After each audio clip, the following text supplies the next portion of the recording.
This is Rabbi Yoseph Vigler. There's a lot of talk today about manifestation and the law of attraction, and that the words you use are affirmations and they actually become what you are. Today we'll take a look at a video by Sri Akarshana, who is an entrepreneur and a very successful individual. And he talks a lot about the law of attraction. In this video, he talks about powerful words to manifest what you want instantly using the law of attraction. Let's watch. The most powerful word, what is this? The words are I am. I am. And you may have heard this before, but it's one thing hearing it, it's one thing seeing it, it's one thing doing it, but it's one thing understanding it. Because when you understand why it's so powerful, it will change everything for you. Okay. How attraction works. Let's go back to the basics and the fundamentals to actually understand how to leverage off this and use it to our fullest potential. Okay. First of all, a lot of people, and this isn't a conscious thing. What I'm talking about is a subconscious problem. So a lot of you may think, Eric, I use this already, or I do these affirmations. Okay. What you do is not the biggest contributor towards the result. What you don't know that you do is the biggest contributor. Why? Because 90% of our results are governed by our subconscious thoughts and vibrations, not our conscious. Meaning, if you right now, you're watching this video, you're like, Eric, there's been certain things that I've wanted to attract for a long time, but it's not working out for me. Give me the strategy. This is all conscious. Let's just pause. There's something called, what the Tzemach Tzedek calls, Tracht gut, vet sein gut. What that means is that if you're thinking good and you have good energy inside you, then you're going to attract good energy. If you say, I wish I had this, as we're pointing out here, I wish I had this, that's saying I don't have this. So when you hoping, wishing, that's coming from a point of view of lacking. That's not Tracht gut. Tracht gut is not to think that it's going to be good. It's think good and it will be good. By me experiencing how good it is already, that means noticing what I have that allows me to have even more. Meaning you're conscious about what you're asking for. You're conscious but with what you've been practicing and what you're about to practice, but your conscious only contributes to 10% of the things. Meaning, how do we take this word and make it our subconscious is going to be our most powerful manifestation, right? If you think about it right now, I'm moving my hands. I don't think I'm going to move my hand while blinking, while moving, while talking, while changing tonality. I don't think about these things. Most of the results we see around us is subconscious. For example, those of you who know how to drive, you would have experienced this before. You drive from A to B. There could be a whole period of it where it could be, 10 minutes, 20 minutes, where you weren't really there. And then you come back and you're like, oh, I'm driving, right? And how can you do something that's so technical without even knowing you're there? It's because most of what we do, most of our actions, most of, therefore, our reality is governed by our subconscious. So it's a paradox, because when you want something and you're dying to get it, paradoxically, that energy blocks you from getting it. But when you don't want it, well, if you don't want it, you'll never get it. It's not that. It's that I don't need it. It's clear to me that I have it. So a billionaire, it's almost self-made. He was already a billionaire when he was a kid. Someone who has a beautiful family and knows how to run a good family life. It's because they don't actually think about that. They just do that. And what he's trying to get at over here is that, can you actually synthetically form that and actually put yourself in a position of getting to be subconsciously to feel you have something which you don't have? That's the key.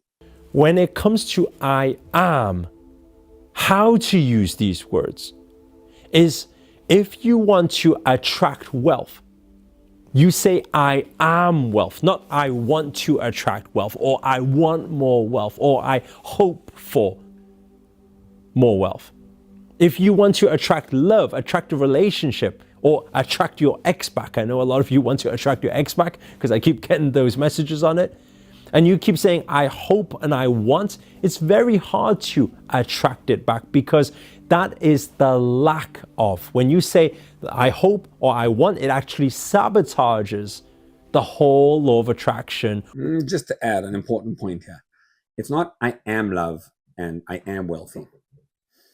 Question is, you want to be wealthy and then what? And then you'll feel prestige, power, or maybe you want to feel security, or maybe you want to feel accomplishment. There's so many different feelings you may have. Or when you have that love, what are you going to feel? I'm going to feel calm. I'm going to feel taken care of. Instead of waiting for something external to happen for you to feel that, ask yourself, how do I see that I already have that in my life now?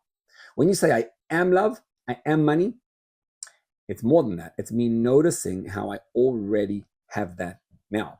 Oh, what do you mean? You don't? No. 99% of my life is not money and is not love, but 1% is. So the feeling that I want there, I already have now. It's not about me saying, oh, but you have so many problems, but you're breathing. No, you want a feeling of power and prestige, but do you have it now? A little inkling? And even though it's true that 99% you don't, but it's also true that 1% you do. When you focus on the 1%, you get more than 1%.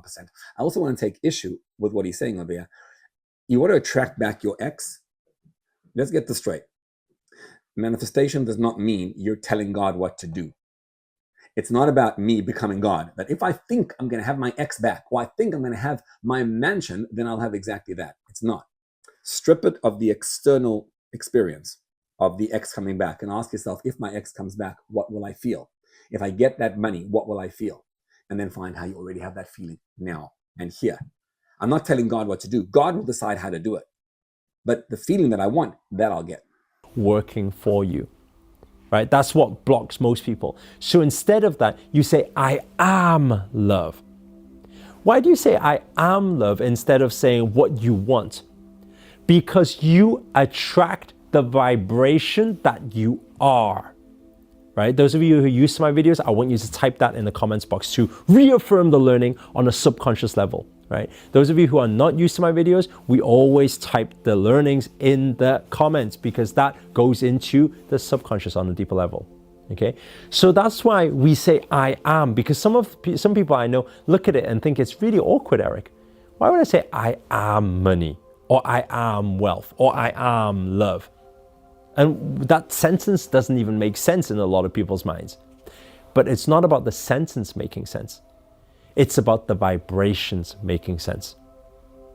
Because when you say, I am love, and you say it, and you feel it, I am love, and you feel more love, and you say it again, I am love, and feel the love.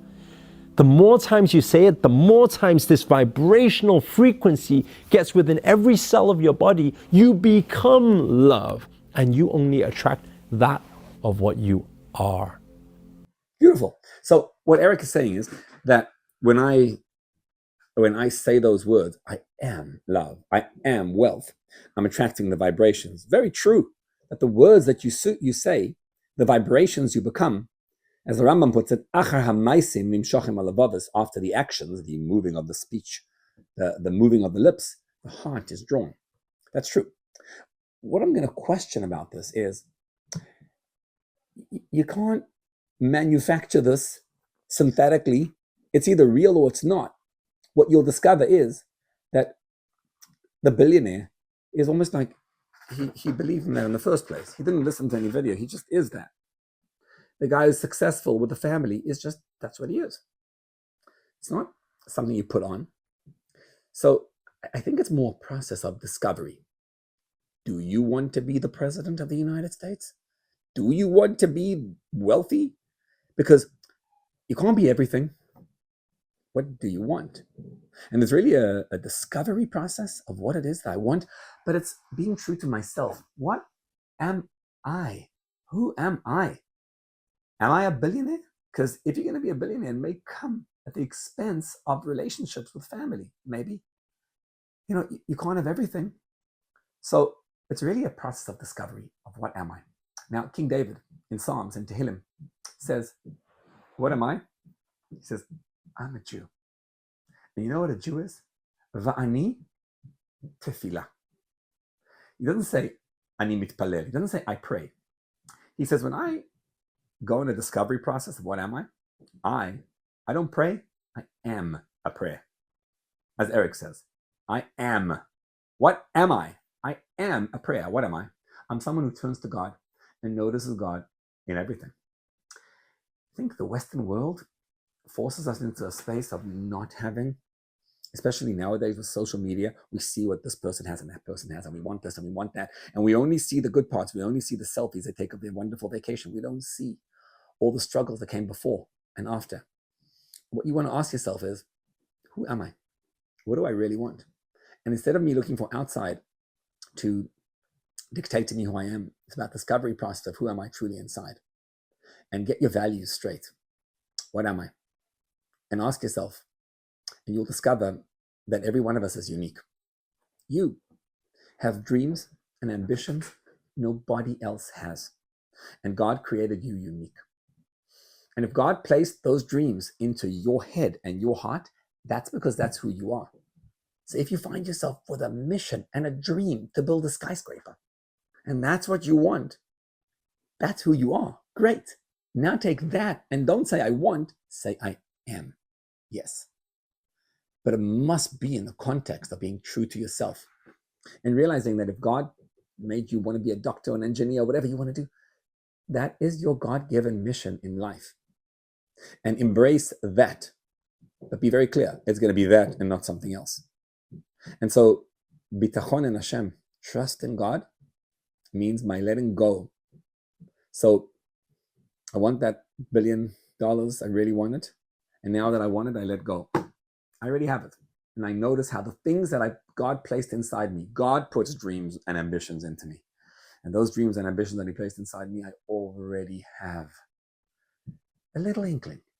And instead of focusing on the don't have, once you determine what you are, what you truly are, then turn to God and realize how you already have them. That's what it means, ani tefillah. I'm a prayer. I'm connected to God. I get that everything is placed in me from God. And therefore, I embrace that. I don't jump one day, oh, today I want $1 billion.